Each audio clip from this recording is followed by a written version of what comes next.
بسم اللہ الرحمن الرحیم الحمد للہ رب العالمین والصلاة والسلام علی خاتم النبیین۔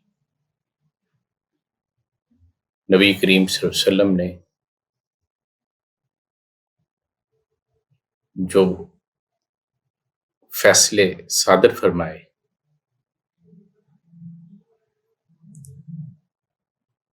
اس زمن میں آج ہم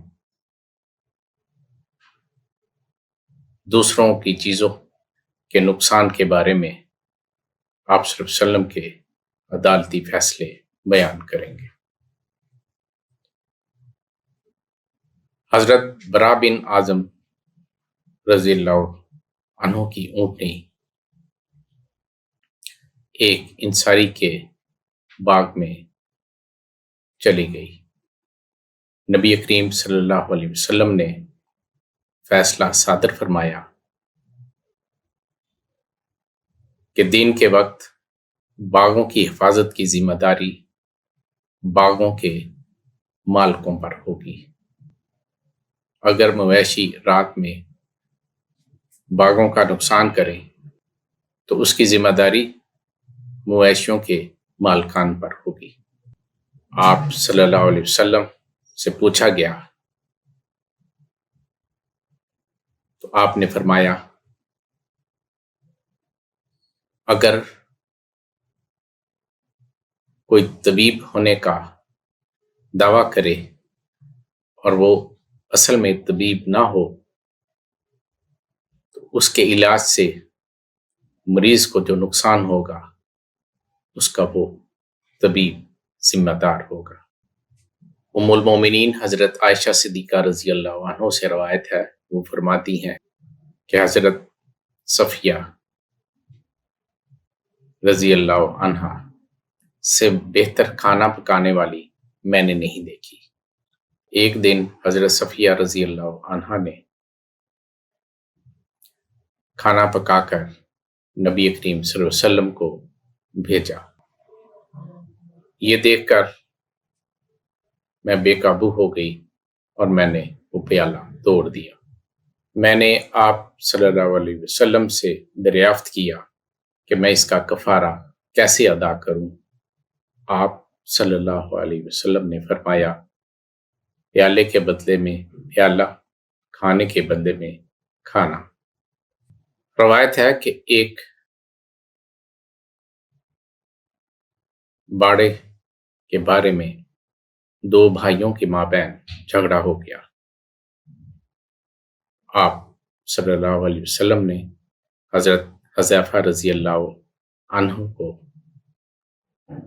موقع پر جا کر فیصلہ کرنے کا حکم دیا۔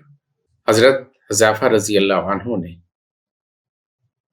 اس شخص کے حق میں فیصلہ دے دیا جس کی جھونپڑی باڑے کے ساتھ تھی،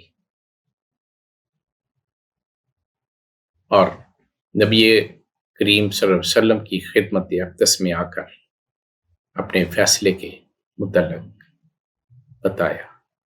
نبی کریم صلی اللہ علیہ وسلم نے فرمایا آپ نے درست فیصلہ کیا۔ نبی کریم صلی اللہ علیہ وسلم نے فرمایا کہ شفا ان چیزوں پر نہیں ہو سکتا۔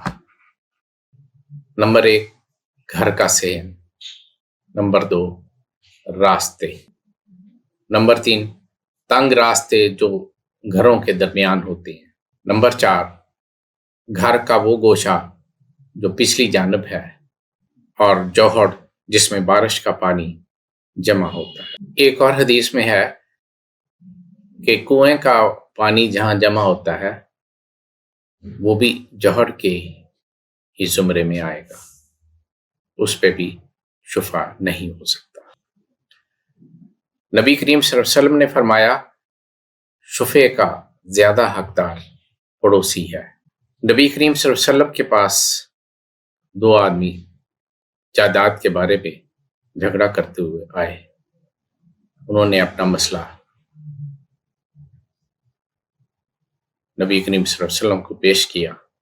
آپ صلی اللہ علیہ وسلم نے فرمایا جائیداد کی منصفانہ طریقے سے تقسیم کر لو۔ اگر باہم اس میں اختلاف ہو تو پھر قرعہ اندازی کر لو. یعنی اس کا مطلب یہ ہے حصے داران زیادہ ہوں تو جائیداد کی منصفانہ تقسیم کر لی جائے اور ہر حصے کے لیے قرعہ اندازی ہو جائے. جس کے نام قرعہ نکلے گا وہ اس زمین کا مالک بن جائے گا اور کسی سے کوئی جھگڑا نہیں رہے. وما توفیقی الا باللہ.